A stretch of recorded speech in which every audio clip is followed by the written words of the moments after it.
Never Say Never by Natasha Jonigan, Chapter 20. The lunch with Dawn went better than I expected. She was disappointed I had resigned to move back to Dallas, but she understood. Dawn offered to help me with any moving expenses. I thought that was kind of her. She also offered to fly me back to Atlanta for the retreat. I agreed, thinking I needed a weekend to rejuvenate. As I drove to my sister's house, the time I had in traffic made me realize how wrong I was about the situation with Kevin. I decided to give it 24 hours before I called him to let the situation calm down. It seemed like the right thing to do since I was moving. My mind was like a television switching channels back and forth. My focus was now Ron and our dinner plans. Thinking about what I wanted to wear, the traffic was now easing up, and my exit grew, and my excitement grew stronger. Pulling in the driveway, I parked behind Lisa's Range Rover.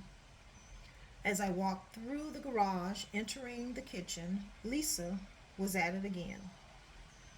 The aroma was strong, and the smell of seafood and spices met me at the door. "Hey, lady, how was your day?" Lisa asked as the steam from the pots escaped. It was good. I had lunch with Dawn today and told her I was resigning. It went better than expected.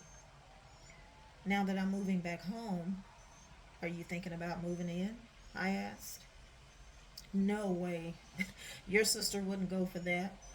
Paula likes our arrangement," Lisa said, smiling while putting crab legs in the boiling water. "Well, as much as you're here, it wouldn't be any different. Your sister has a phobia. She doesn't want to be like most lesbians. She believes we both need our space." "Most lesbians? What do you mean?" "Well, our kind is known to meet one week and shack up the next. There can be so many problems with that, especially if you're the one moving in with someone. I've witnessed nasty breakups and some terrible losses. My best friend lost her lover to breast cancer and had a real hard time with her lover's family. They wanted to take the house they lived in for over 11 years." "How sad," I said. "I know. My friend didn't work because her lover was the breadwinner. She was a lieutenant for Atlanta's police department. Even though she left Karen a nice savings, she wasn't on the title or deed to the home." "Oh, wow, I see. That's why the gay community is pushing for this marriage bill, huh?" I said. "But there's ways around the law. If you have a will in place, then you're protected. But who's to say the family wouldn't petition that?" "Interesting." I paused. "I never thought of it that way. I'm going to miss those crab legs. They surely look good," I said, looking at the pot. "What do you mean? Do you have plans?" "Indeed, I do," smiling. As I stood up from the bar, Paula joined us. "Hey, how did the meeting go with Dawn?" "Better than I expected. Of course, she hated to hear me leaving, but she understood. Dawn also offered to help me pay for my moving expenses." "That's great, Asia. Where are you going?" "I have dinner plans. Sorry to rush, but I must get ready," I said, walking away to avoid more questions. As I reached the room, I put my purse down and headed for the shower.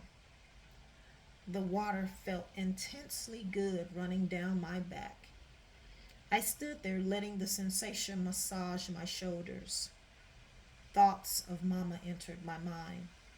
She was such a beautiful woman. Mama was the epitome of class and grace. She was a praying, quintessential woman. There were many mornings when I awoke to her walking around the living room praying out loud and praising God. I would always leave the room not to bother her because she was faithful with her morning routine. When Mark and I separated, Mama would pray for me when I couldn't find the strength to pray for myself.